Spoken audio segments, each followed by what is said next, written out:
Good afternoon, everyone. Welcome to our meeting. My name is Jim Walsh. I'll be the chairman of today's event. I'd like to introduce our fellow commissioners. To my right, Douglas Kellner, Evelyn Aquila, Gregory Peterson. around the table, Todd. Todd Valentine. Kimberly Galvin, Joe Brehm, Pat Campion. John Conklin, George Stanton. Bill McKeon, Liz Hogan, Bob Brehm,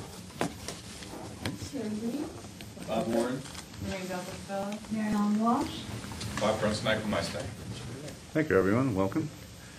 The first item of business, the minutes of the December 13th meeting.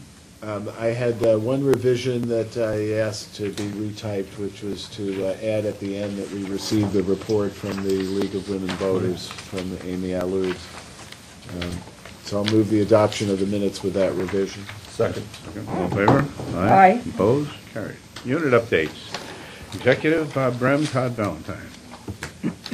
First. Todd Valentine and Bob Brehm. No, it's this time of year is moving towards, getting ready for the next cycle, so to speak. So it's time to start getting back to the projects that, by necessity, are placed on hold because of the election. So, and then getting ready in anticipation of what should be a relatively light year, being an odd year before the presidential year. So it's trying to get everything in order for that. And then we await to see what the governor comes out with his budget when it comes out in the beginning of February. So it's hard to say. I mean, it shouldn't directly impact us as far as spending is concerned. But the programmatic issues that come out of that are what are going to be the challenge. So, and obviously we don't know that. We don't know that. We're not privy to that. So, and we put in for the dollar amount and cover what we need to cover. But, and then we'll see from there. And then now we have several conferences we're going to. The county election commissioners have their winter meeting next week, which a variety of people on the staff are attending. I plan to go. After that, Bob and I are going to the National Association of State Election Directors meeting in Washington. Good. That's very good. And Bob has another meeting after that for the Standards Board. 25th He's and on 26th that, of February. And then we get ready, and then behind all that, and they can talk about the details, getting ready for our own April conference at the end of April. So, a lot going on. We continue to work with, and I know probably George will mention a little bit, last year was the patch for the MOVE Act. This year we were targeting to be able to integrate it more into the work that the counties are doing. So that would mean we'd have to create, purchasing, procurement issues that allow us to touch the county voter registration system, so that when they get the application from the military and overseas voter, they put it into their system and they kind of work their way through NYSVoter to CITL's system, so that the counties don't have to handle things twice and do things manually. In order for that system to succeed, we have to find a way to improve the work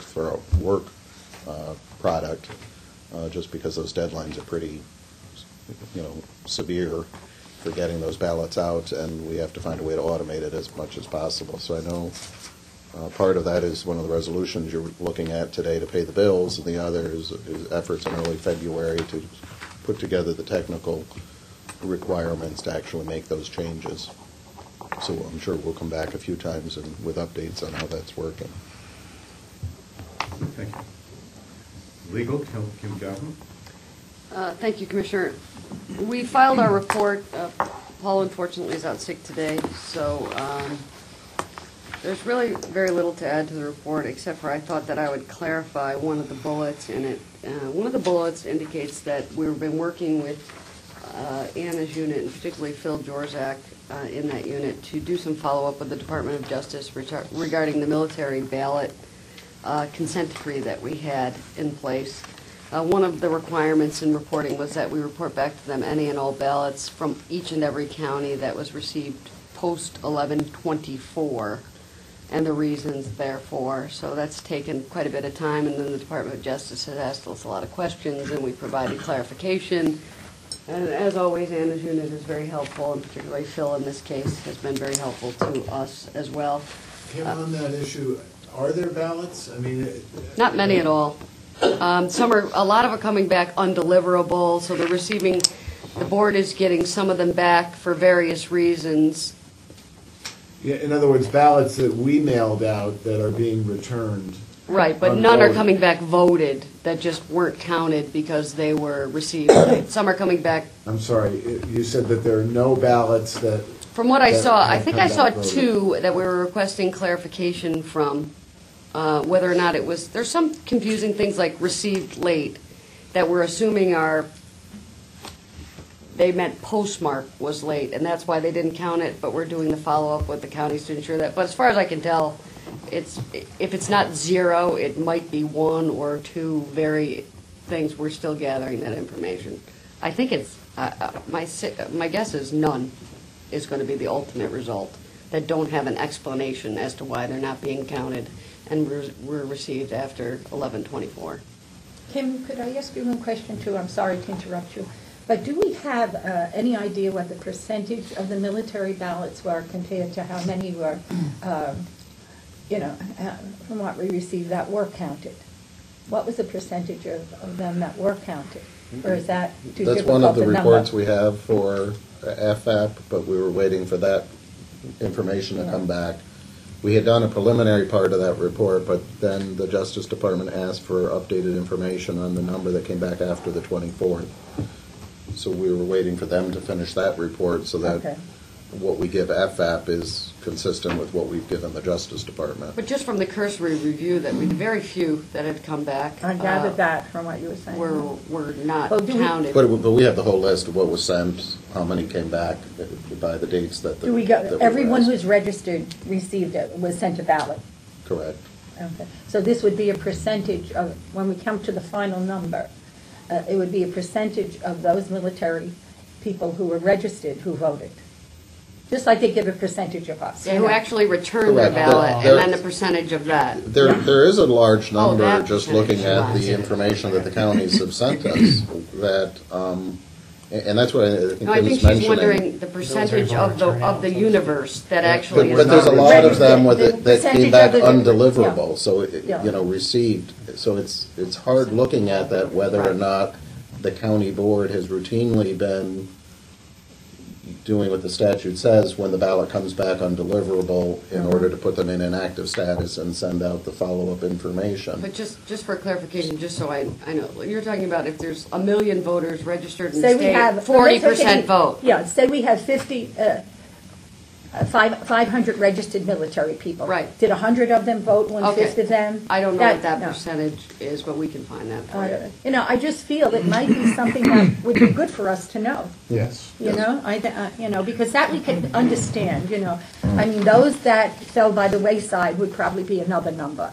Those that were Yes. undeliverable Right. or never Yes. were counted. But I think we should know the percentage. NYSVoter once the history's all in. Yeah. Yeah, I would imagine See, that. because the percentage gives us an idea if we need to do something better. Right, Is I that a good understand. enough percentage or a poor percentage? I understand. Do any military ballots come back undeliverable? A large number. Really? That's, the statute, the chapter law last year requires the counties to send out an annual update. It includes, for the first time, all voters. It used to exclude if you had an active application from the voter. You didn't have to send out the annual notice to get, please update your address if it's wrong. But now it includes everybody. I think the assumption is if you have an email address, it's just, you send it out electronically, and it gives them one more reminder that if they need to update their address, now's a good time to update their address. But, with this report, there are a large number, and it's hard to know whether or not it's the mobile, nature of military and overseas Right, voters, Mobility, yes. whether or not it's more military movements, or whether or not it's more special federal movements, and whether or not the counties are doing what they need to do under the statute to, not keep mailing to bad addresses military ballots year after year after year. that just have no chance of It getting makes that. me wonder that every state probably has this problem, and I kind of wonder if the military, once we sent it to what was a real address, maybe they had the obligation to know where that soldier or sailor or marine is and to pass it on, rather than us, because we have no way to find them, but the military post office should have a way to find them. And I think that should be something we should think about. That's why I wanted to know this, this is what has bothered me. I know, I have a nephew, I think I told you before, that's in the Navy, and he's in several places. It's not easy to get a hold of him. But he's in a submarine, and he was on his 6 months being under the water because it's nuclear, his submarine, and he got his ballot because I make him fight for it. And they send it on and they find him. But, I mean, there should be, maybe there's something we have to do federally to get that law changed to say that that obligation, if that's a legitimate address where this man was or this woman was, that's now their obligation because they know how to send the mail on. And That's for a them good to point. send I it think on. that's a statistic that would be interesting. What I think it's number of important. undeliverable military ballots are there, and why, and what can we do to correct that? Especially if you can deliver it underwater, you can't even deliver it anyway. Well, I think he got it electronically, to be honest with you, I'm sure. He said his captain came and said to him, "Hey, Quessenberry, you got a ballot." I didn't get one, but you got one. And it was from New York State, too. Can we so. see that we had an answer back on that, please, for our next meeting? In time, I think it's something we should maybe look into and maybe get our congressman or two interested in helping us, or maybe Schumer would help us, Schumer would help us, I know. He wrote the bill. Yeah, I know. Along with Congressman Maloney. Jim, you're still in. One That's other what I said, I thing, know.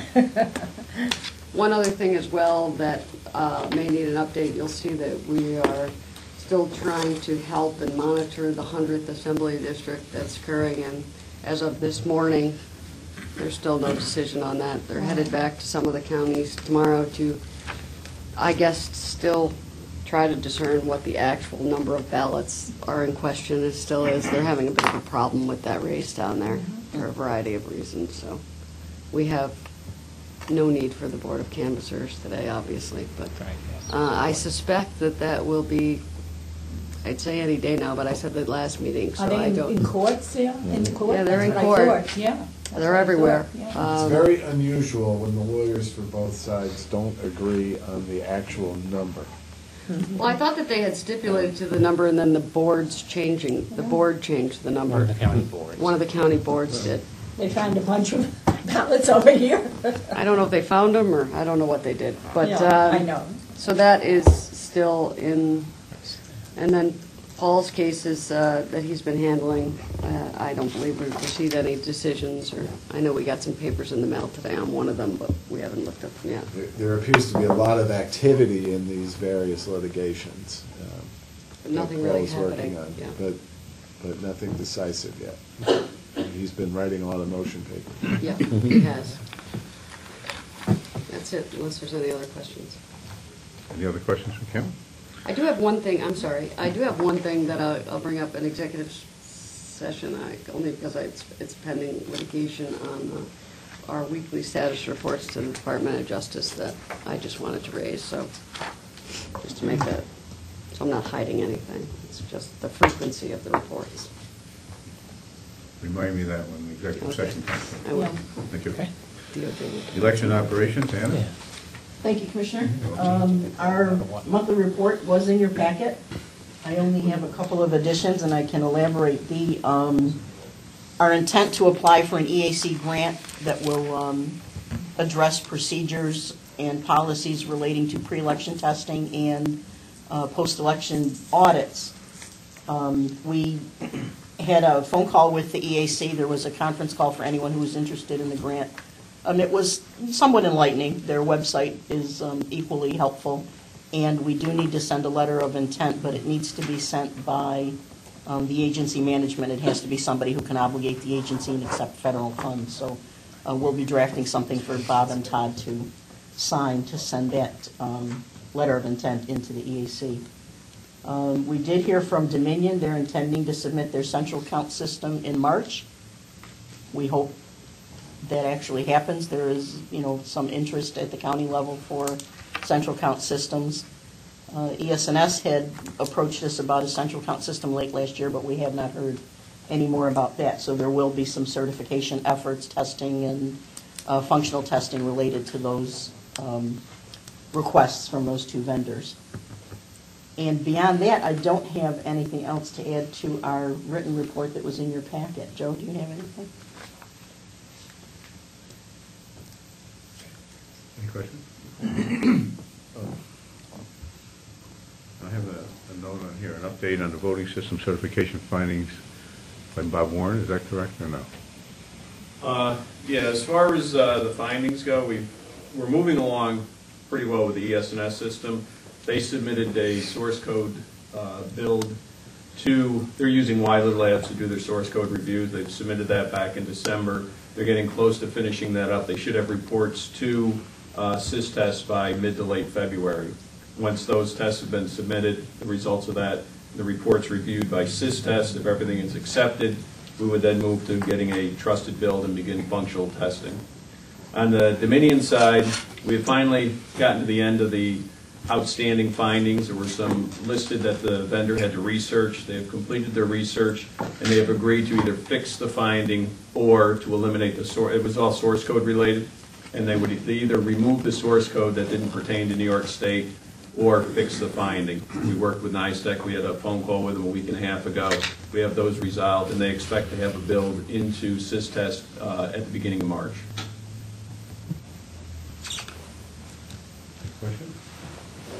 An update on ballot redesign and usability project. Joe Burns. Thank you, Commissioner.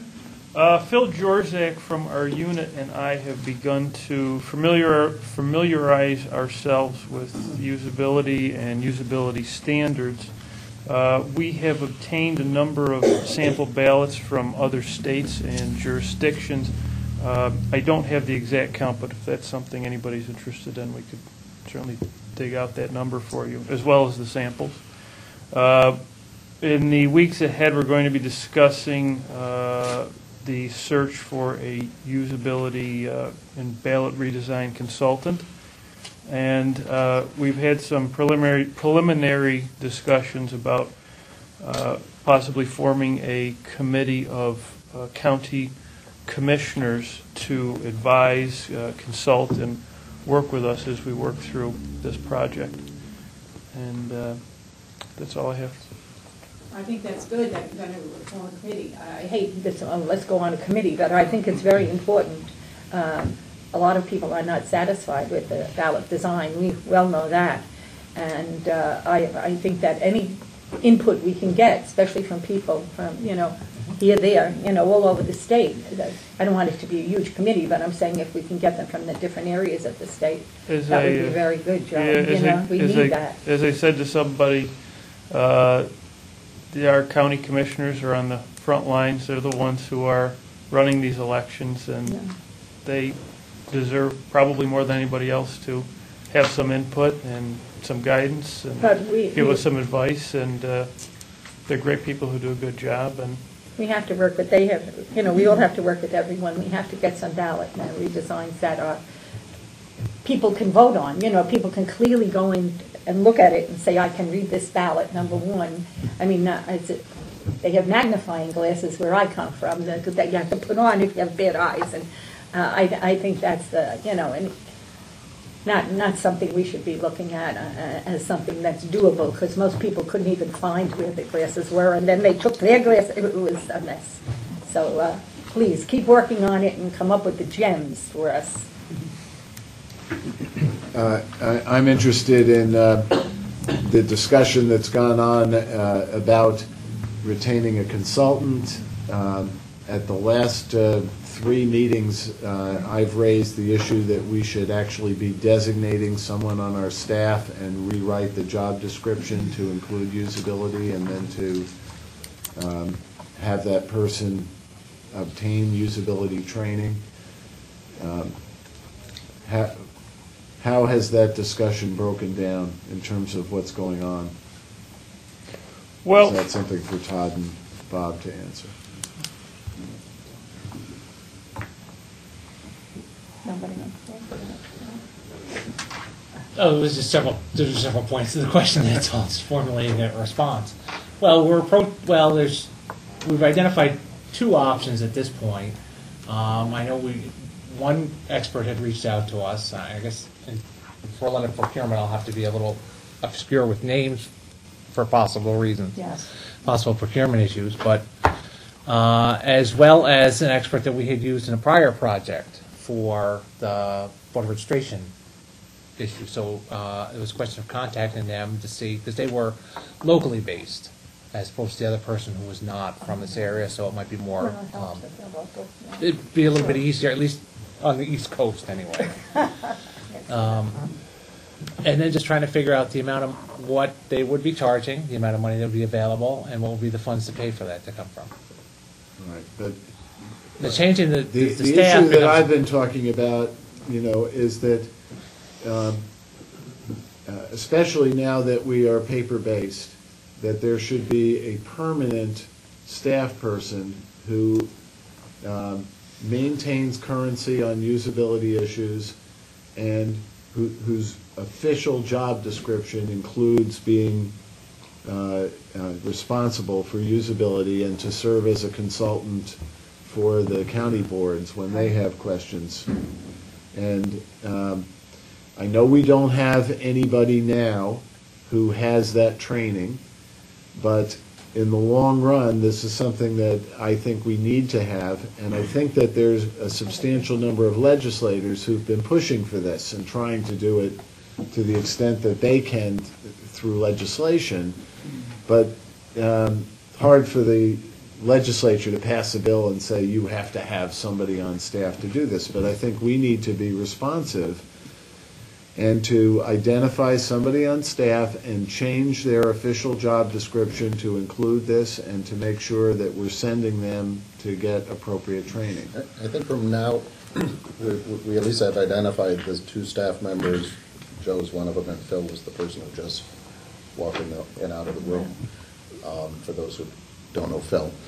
To at least start the process, it probably will end up with those two people, but right now that's the two that are starting it. I don't think we've come to any conclusion of hiring a consultant, but I think from our perspective, we're not sure who the best group of people is to give us training, what kind of groups provide training. I mean, there's a lot of training in usability in general, but training of usability with regard to ballots and the world that we live in, there's a different group of people that have already started to work there. So one, we want to look and find out, who's worked in that arena, what kind of training sessions are there, what's the best way to get that training, and how do we procure those groups to pay for it, is always an interesting part of our process. And then also to follow up, once we've come to that conclusion, does it really stay with this particular person and what does it entail? I think it's too early for us to actually change their description yet because we don't know all of the pieces that we need for it, but at least they've started to put it together. I think from a consultant point of view is that's the group to do the training, but we're not sure yet what they charge and what the procurement part of it will be. It's on our list of possible procurements so that we can at least get ready for it. But right now, I think we're looking for who is the group and what kind of, do they hold training sessions? Are they multiple days? Are they on-site? Do they come here? Do we go there?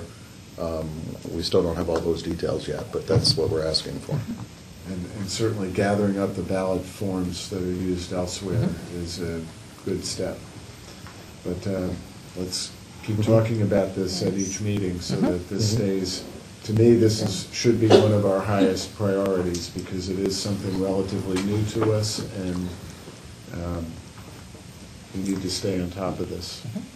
I don't think it would hurt Doug either if Bob and Todd talked to you about it as they were putting it together. I only say that, and I don't mean to say the other gentleman couldn't do it, but I know that you yourself know more about this issue than most people I know. Well, And he really does, God bless him. I know you have a very I don't busy... know enough. I know you have a tremendously busy law practice, and it's not We fair. have a candidate for the job then.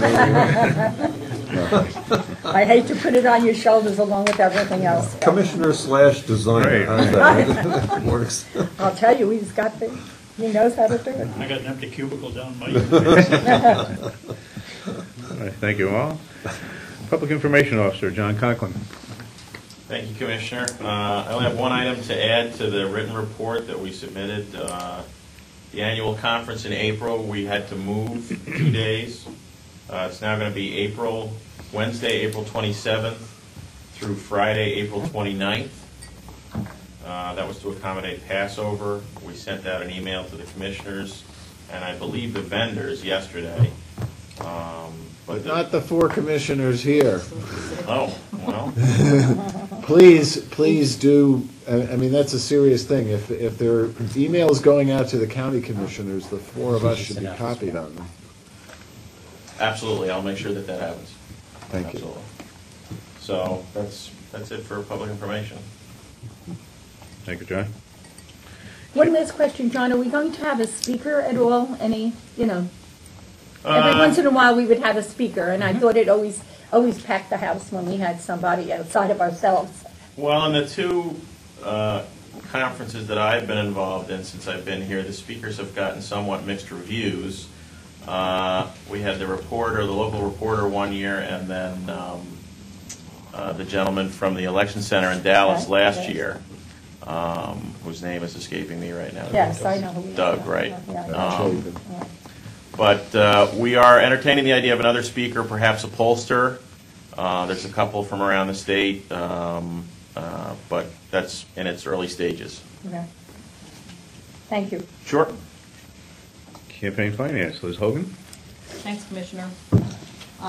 The report that I submitted in the board packet basically summarizes the projects we're involved in. I did take the opportunity in this report to give you the total numbers of activity relative to campaign finance processing and intake issues. We were very busy this year. You can see we're running around 11,500 registered committees. Our call center, basically, 2 people with an additional 2 doing it part-time from other duties, totaled 14,600 telephone calls. So we were hopping. We had a filing due yesterday. I know that some submissions that came in last night, of course, weren't posted to the website until this morning, but they should all be up. I think George could probably address that, but they may even all be up at this point in time, because I know people were looking for reports that were submitted yesterday or last night, and they weren't, first thing this morning, they weren't up on the website, but they should be now, I believe. And that's basically it, other than what was in the report. Bill, would you like to add anything? Yeah, we just have some ongoing work that we're doing. We're in the process of finalizing our campaign finance seminar schedule, where we go throughout the state to do those trainings. And we're working on our web update for campaign finance information, as well as the ongoing software development. So we're hot. We have some good projects undergoing, and things are going well. Could you report on the status of the vote cope litigation and the subsequent filings that they made, and what you're doing on that? The vote cope litigation, the last input that we had with the Attorney General, who's representing us in that litigation, they had requested some materials from us to include in an answer. I believe they've had a conference with the court and the plaintiff's attorneys, and our attorney, who is with the Attorney General's office, indicated that she would probably be calling us again to discuss this matter in the spring, to sit down again. But I believe the conference with Judge Homer is scheduled for October, I believe. And so we're waiting for contact from the Attorney General. And then in terms of their filings, they went ahead and filed as a political action committee? And yes, they had essentially, it moots out the litigation, or Well, they have 2 committees. They do now. They have one that's a quote-unquote independent committee, and then they have their original PAC. The only other development is they did send us correspondence to state that they were going to and did engage in communication with their membership, which is one of the issues in the litigation. So that litigation is proceeding. You know, the federal court's fast-track, but it's not really fast-track per se. And then the other ongoing litigation we have in the courts relative to that similar issue is the National Organization for Marriage, and there was a federal settlement conference on that we did a conference with the attorneys, and they essentially tried to, our understanding is the federal court suggested to them that they might want to drop their appeal, but they were not willing to do so. So that will continue, and with the appeal, and they're in the process of setting up the schedule to do the appeal papers and what the responses would be. So that is ongoing. But so far, both federal courts have upheld the New York regulations. Correct. But I think that it'll be interesting to see what the ultimate developments are, because obviously it could have a market impact on what the status of the law is, and also then, depending on what happens with that, it would there'd be some fallout, not in the majority, but we would just have, you know, educational aspects that we would have to do relative to committees and, you know, what the requirements would be, et cetera. So, But we don't anticipate any real activity in either one of those cases until the autumn. Thank you. ITU, George Stanton. Commissioners, you got my report also in your packet, so I'll just give you the highlights. Basically, we shut down NYSVoter during the holiday between Christmas and New Year's and did a complete upgrade of security patches and any functionality patches to all of the hardware and software. We were down for about 2.5, 3 days to do that.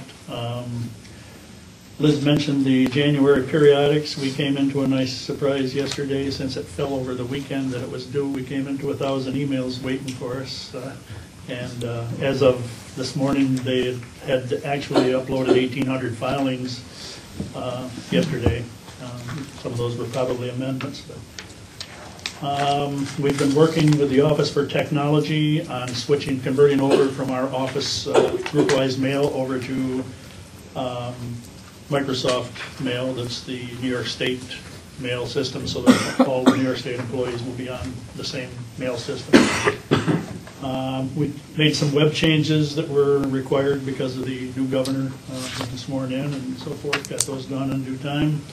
And we've been doing what we can to prepare for the move, the final part of the MOVE Act. We're sort of being held up right now by contracts and so forth, but hopefully they'll move along soon. You want to explain what that issue is, George? The issue with the contracts? No, the issue with the MOVE Act, with what it is that you have to do. Well, Bob alluded to it early on. We have to, of course, we have to make changes, since everything is going to feed from the counties through NYSVoter to the CITL, or to the overseas voting site. We have to make changes to the database of what data we collect. We have to make changes to the web services, which is the interface that talks back and forth to the county. We have to make changes on our end. They're going to have to make changes on their end, which means we're going to have to probably contract with the county vendors again to make the change like we did with the original interface. And it's coordinating, you know, between our needs, the CITL contractors, the HP contractors, and about 4 county contractors wants to put this all together. So it's going to take the better part of the year, I would guess, to get this all done. Actually, procurement is the slowest part of it, of any of it. So if we could just go to work, it probably could be done in 6 months. But since we're being held up by that, that's always our biggest issue. The other thing that I want to say, because I know you're going to ask about it, is the operating system neutral software. It's functionally done. It has been for a few months. We've been just going through and making minor changes that have been suggested by the campaign finance folks. We're still going through that, waiting for some final language on some things that I believe has to do with the lawsuit that was, I don't know if it's that particular one, but there's some wording that has to be put in there for terminations of treasurers and cancellation and committees. So we're waiting for that. Then once we get it so that everybody's happy with it, we have to do probably a couple months worth of good stress testing on it in-house, and then figure out how we're going to actually roll it out. One of the issues we're going to have rolling it out is we're talking, rolling it out to 1,500, 2,000 people now, and the last time we made a minor change to our software, it was a major undertaking, and we have 3 help desk people. I have one that's indicated she's going to retire this summer, so I may be down to 2. So we're going to have to logistically figure out how we're going to do all that. And ideally, I'd like to probably put it out to, some of the Mac users first to try it, since they're the ones that are waiting All for right, it. so let's just go through the schedule. So the language issues are not really ITU, they are campaign finance that has to get this done. So what's the schedule, Liz and Bill, to get this done so that we can move this 4-year-old project to completion? Well, we're working, It might be 5. Yeah. we're about halfway, I believe, through the schedules. What we have been doing is we have been conducting kind of a mini beta project with campaign finance staff. So we've been giving people in the unit the software that's in the works for them to work on to see how it responds, the usability of it. These people know what our filers ask and what the problems are and how we should structure the software to address those issues. So, what we've been doing is we've been running this little mini beta. Every week the staff is working on, it depends if it's a large schedule or if it's several schedules. And then I believe what IT has asked is that once every 2 weeks we report to them with our work for that 2-week period for them to do updating. I believe we're about halfway through the schedules, and we'll continue. We've been working, consistently on this, and what time frame we're talking about? I think a couple months, anyway. Well, there's a couple issues also that I think that are tangential but critical. My understanding is that new Macs are developed or built with the ability to run Windows programs on them with a supplemental chip that's included in the new Macs. Some of them. And so in the interim, that is an opportunity. The other issue is it's frankly a resources issue. For instance, right now we're in the middle of the filing of the January periodic. Key staff that work on this mini beta, while they're processing in their regular job, the phone calls and those types of things are obviously not going to be available to do the beta testing, but we do pull them out on a regular basis to do that. We're about halfway through the schedules. According to staff, we're up to like G and H on the schedules, and they're working on those, and then they'll continue through the process until they get to the point where they're printing reports. The language that I have that's being addressed now is part of another campaign finance matter where we're working on language for a pop-up. My understanding is that that IT's been informed as to where the pop-up would be, and now we're just haggling on what the language, myself and one of our filers, what the language might be constructed to have there. So, but the place for the pop-up has been identified, and now ultimately when we come with that language, that would just be a plug-in for the language. So our goal, frankly, is when our EOT, our Educational Operations Outreach and Training Unit, tells us that they're satisfied that the software has been baited through the group and that they've had their language issues addressed. Once that's been completed, then I think we'll be ready to do the stress test and then bring in some other filers, outside filers to use it and do a more traditional beta testing. So that would be our plan. I know that Liz has suggested we have a follow-up meeting with the principals to get a status check as to where we are, so we have a little bit more of a meeting of the minds as to where we might be, but that's essentially where we are. All right, well, I appreciate the report. It might be helpful to get a written timeline with responsibilities and functions and commitments on the goals, at least, of when people are going to get these done, just because this project has taken so long. And again, it's a project in which several legislators have pushed us on this. I think that we actually got money in our budget 2 years ago for this. Yeah, wasn't it? Well, there was a commitment that it was going to get done. When they did the expansion of the staff with the ethics bill. But we never had the money. They never gave us money. We never hired the staff, really, essentially, the vast majority of the staff. So the project is just dragging out, and to the extent that we should just get it done.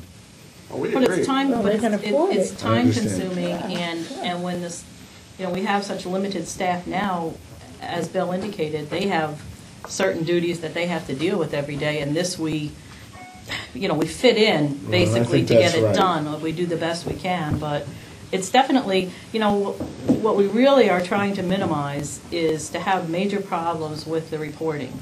And this isn't something, we want to minimize that as much as we can. We don't want to roll this out for a large, one of the big periodic filings and have some major defect. So that's why we have felt that almost conducting 2 betas, one internal with the staff who really knows what problems these people have, and second of all, with a select group of people outside is the best way to go. And while we're all anxious to get it done, and I certainly commit to the commissioners to doing the best we can, we have an overriding interest that this be done as best we can right now, because we don't want to have some major, after we do a big push of an educational component, because let's face it, you got 12,000 committees that have to be educated, treasurers and candidates.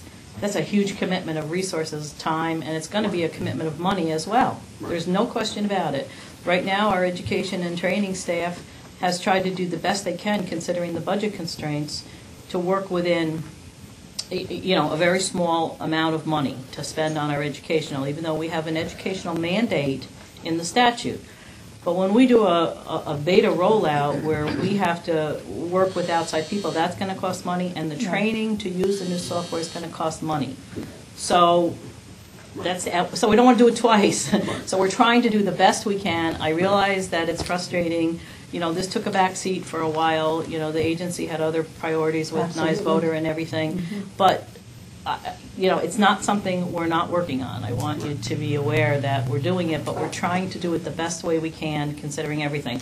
Now, that's not to say that at some point, when this thing gets rolled out, we're not going to have a problem, but we're trying to avoid that. Well, I think George is absolutely right. I mean, obviously, when we make the decision, when it's done to release it, I mean, that has to be done strategically, Right. because do you do a small initial group? Where do you fit it in based upon what election cycle might be coming up? Right. I think that the staff has an excellent working relationship. I mean, there's key people on both units that are working on the development, and that's proceeding. It takes some time. I think the other thing that we need to be cognizant of is with reform in the air, so to speak, it's hard to say what reform measure might come out of the legislature this year. And if it's anticipated that there'll be campaign finance aspects to that, which would be a safe assumption that there'll be something, obviously that will impact what we do and potentially would have an impact on this. So I don't know as if a modest delay for the right reason, frankly, because they are doing this internal beta to develop the software, may in the long run turn out to be a prudent course of action. I mean, after all, at the end of the day, Todd and I actually had this conversation this morning. As it stands now, is the system perfect? No. But it works. People can make their filings, people can search the data. It's made readily available to the public on a regular basis in timely fashion. The IT does a great job in getting information up almost immediately. The system works and it functions. Is it ideal and perfect? Absolutely not. But it does the job that it was designed to do. Can it be better? Yes, and we're working on that. So in the interim, the public has the information is provided to them, and they can search it. That, after all, is the primary goal that we have in that regard. And we are meeting that mandate. Bob, when you were talking to the legislature, and yes, I'm talking to you, because I'm concerned about the budget, since it was just brought up here about what we will have money to do. I don't know, after we're finished, before we go into private session, maybe you and Todd could tell us how you feel we might come out of this, of this budget round, because I'm very concerned about it. I don't know if the state has money, doesn't have money, and where we are. Well, I think we've come a long way in our conversation. I know from some of the advocacy groups that proposed what they think reforms should include.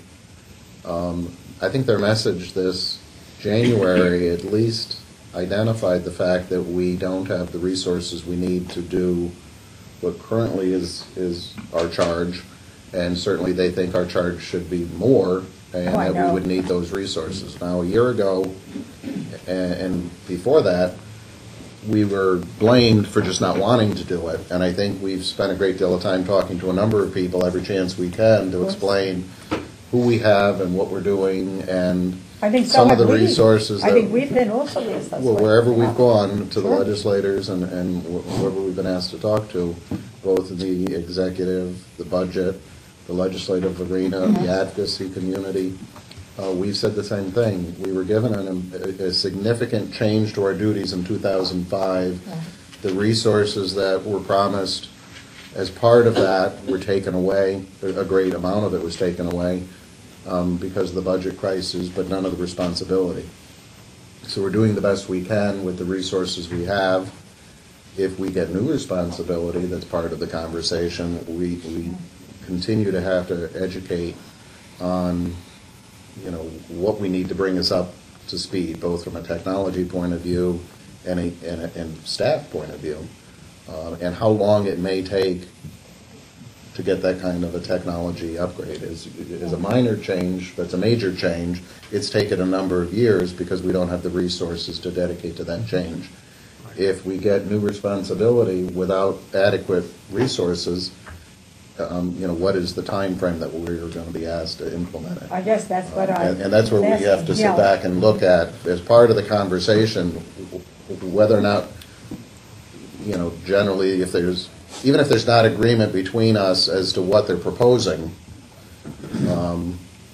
certainly I think we have to speak out on, should everything they're proposing get adopted, what is a reasonable period of time that it may take and what are the resources that we would need in order to make that happen? But we would still need resources to get back to the mandates from 2005 and 2006, because we don't have those. So then, as Bob is alluding to, if there are additional mandates from the legislature and the governor, then we're going to have to have more.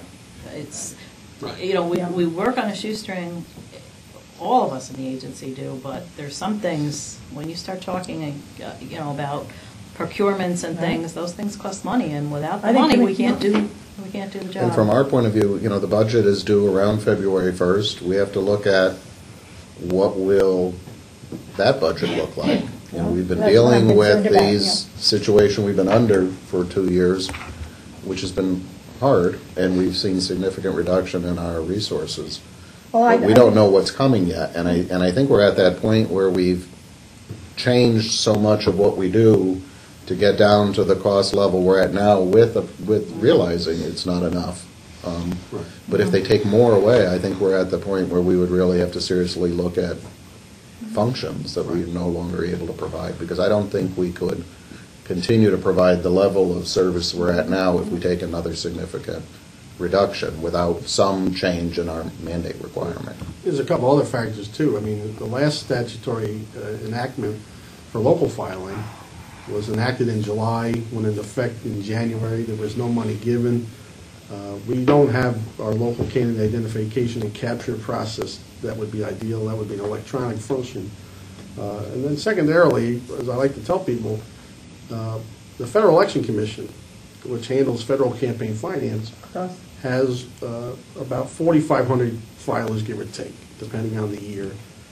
They have over 540 people on staff that do the equivalent of our IT and campaign finance units, which is about 30 people altogether, where IT isn't dedicated specifically just to us. I think that's sobering when you think about the fact that we have 3 times almost the number of filers with a mere fraction of the staff to handle that. I know. So I think we do actually a great job with what we have. Well, I do too. We I would agree say with that, Bill. Absolutely. I think probably Commissioner Walsh and I remember when it was very different in this office. And he was here back then, and there were not these, and I'm glad for the things that they have initiated. Don't get the legislature and ourselves. They're very good.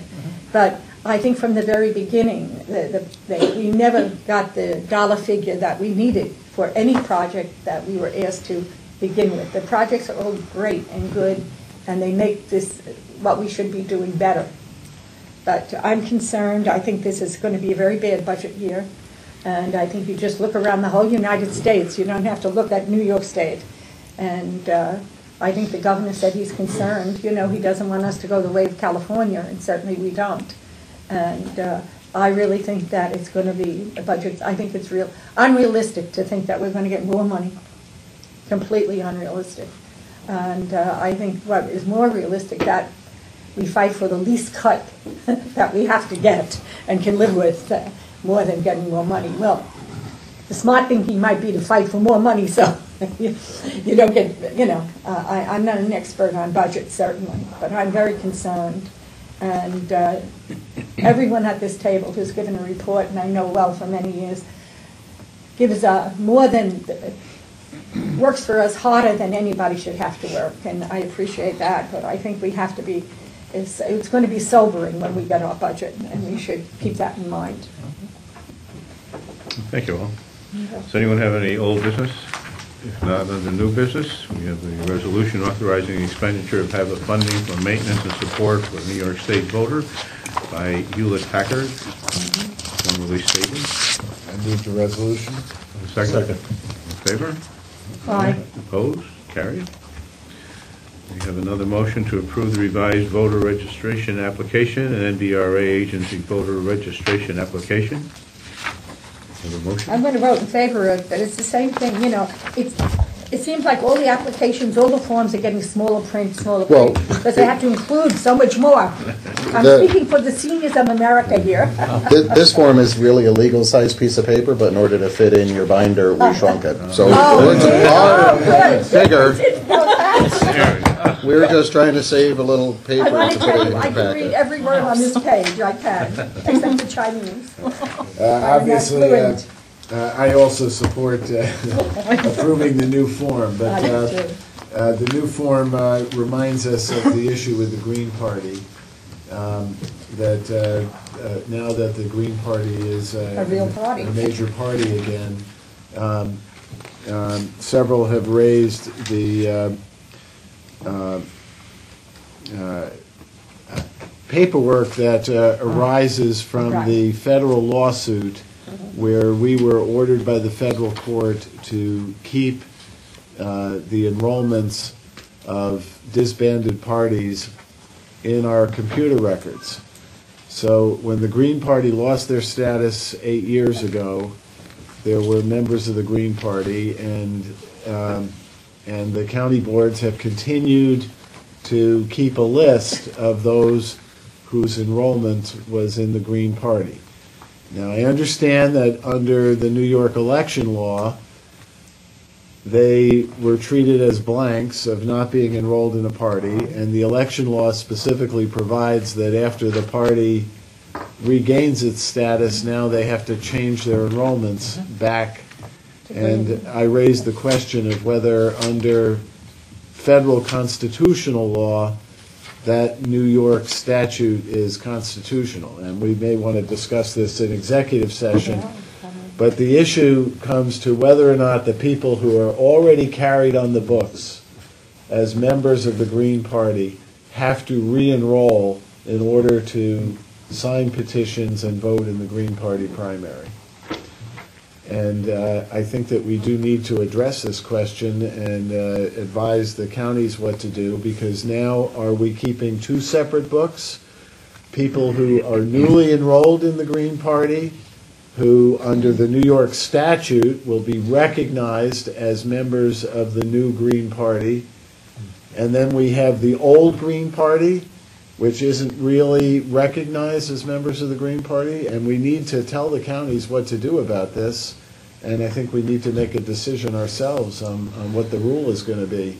If we're going to, in effect, if we as the four commissioners are going to rule that the statute is unconstitutional, or whether we're going to invite people to go and bring a lawsuit on that issue. I'm just concerned about other parties. How were they treated in the past that happened to? Nobody has come back. Nobody has this ever is the come back? first party First They've one? gone away. Oh. This is the first group that came back after Oh, that okay. lawsuit. Okay. Well, then we'll be making Is this a- something we want to discuss now? Should we go into executive session to discuss it? I mean, I think it's something that's timely, because as new enrollments come in. So why do we have to discuss it? The next item of business is the executive session, so you want to put. What do you want to do? All right, well, why don't we talk Given the litigation issue, I would Oh, all suggest right, an then executive yes, of course. session. Then it's an executive session without a doubt. It's a litigation issue. And so we have two issues for executive session. We have the federal litigation, and then we have the this potential Green Party. Yeah. issue. And we have our cases. And then, well, the cases we could do now. We have the NAACP versus Saber election issue to discuss also. So we have An three. executive, Okay. to do our cases. Right. Wait, you didn't take the vote on the form. Oh, Thank you. On the vote to approve the revised voter registration application, NVRA agency voter registration application, all in favor? Aye. Opposed? Carried. Thank you. Enforcement cases. We need a vote. We don't need a vote to go to executive session. I'm prepared. You do? I move that we approve all of the preliminary determinations and complaints not requiring preliminary determinations as proposed by the Campaign Finance Enforcement Unit. Second? Second. All in favor? Aye? Aye. Opposed? Carried. Our next meeting will be on March 3rd, 2011. We have a motion to go into executive session. So moved. I'll move. Second. Okay, all in favor? Aye. Opposed? Carried. Okay. We are. We will go into executive session. We'll take a break to clear the room and commence in a few minutes.